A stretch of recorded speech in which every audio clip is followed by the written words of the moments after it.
Hello everyone and welcome back to another session of Elden Ring PvP and another weapon showcase. Today we are taking a look at the Regalia of Eochaid. This is a weapon that is quickly becoming a favorite of mine. I really enjoy this one a lot and there's a number of reasons for that, but let's get started with the basics. First and foremost, this is a weapon that you get in one of two ways. You can either go the intended path or the alternate path. The intended path would be going through the jail cave, and the alternate would be by jumping down some cliffs to the southeast of the Third Church of America. I'll have an image on screen showing the location of the jail cave, as well as the Third Church and where the weapon itself is located. Now, the basics of the weapon, first and foremost, it requires 12 strength, 18 dexterity, and 15 arcane in order to wield, and it weighs 5.5 units. It is a somber weapon, so you are stuck with Eochaid's Dancing Blade as the skill, and that is not a bad thing. That is what makes this weapon so fun to use.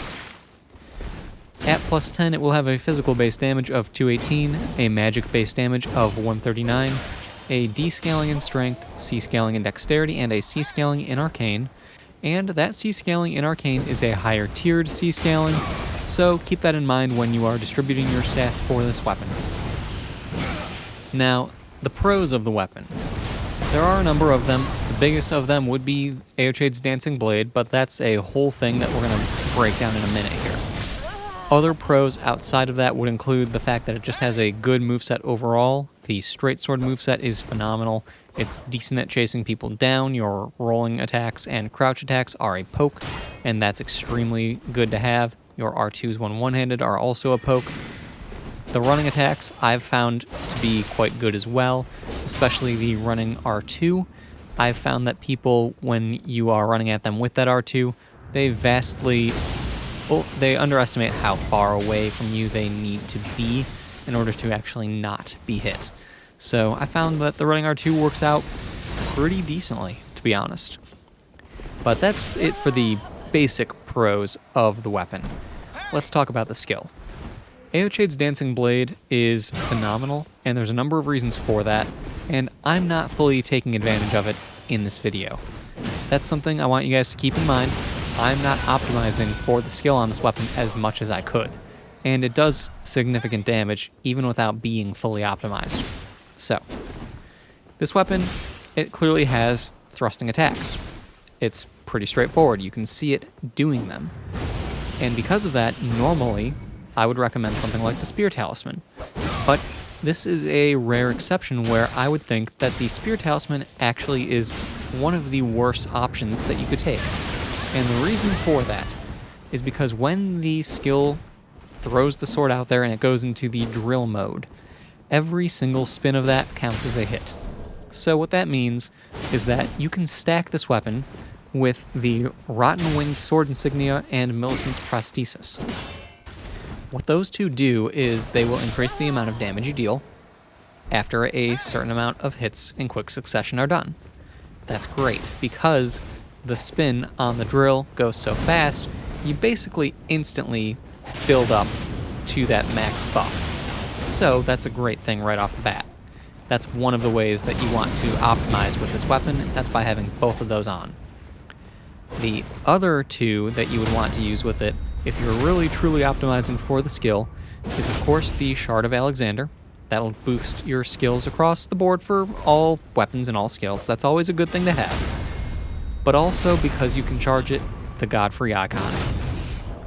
You've seen how much damage I can do with this thing without fully optimizing. I did not have on the Godfrey Icon. I only had on the Shard of Alexander, and I don't remember if I was using the Rotten Winged Sword Insignia or Millicent's Prosthesis, one of the two. Reason being, I wanted some poise, and I needed to have on something else, I don't remember what. The point is, it's not a well-optimized showing of the weapon for this. If I wanted to truly optimize it, I would have thrown on all four of those that I'd mentioned, and you definitely can one-shot people when you do that. And then on top of that, even still, if you wanted to make the damage on the skill even more silly, just completely make it more ridiculous, which is, don't get me wrong, nice and all, but not necessary for the weapon to be viable, You can always also throw in the Thorny Cracked tier into your Physic, because it will also stack on top of the Rotten Winged Sword Insignia and Millicent's Prosthesis, meaning your damage just goes straight through the roof. So, that's the Eochaid's Dancing Blade skill in a nutshell. It does phenomenal damage, and you can fully min-max optimize this thing like crazy. A lot of the different things stack, and the damage, well, like I said, you'll be able to one-shot people without much trouble. So that's the list for the pros of the weapon. Now, the cons of the weapon. There's really not much that I have here for cons, because it's just such a good weapon. In the past, I would say that if you went to use the skill, a bit of a con to it would be the fact that when you finish with the drill portion of the skill, you do a slash. And it used to be that that slash was required. There wasn't a way to cancel it, you couldn't roll out of it, but that's been changed. After that slash, or after the drill, you can dodge and roll out of the slash. You don't need to do it. The slash is no longer necessary, so that's not a con to this weapon anymore, like it used to be. So, really, the only cons I have for the weapon, they would be the fact that it is split damage, which, like I said, it's not the greatest thing in the world, it's not the worst thing in the world, it just kind of exists.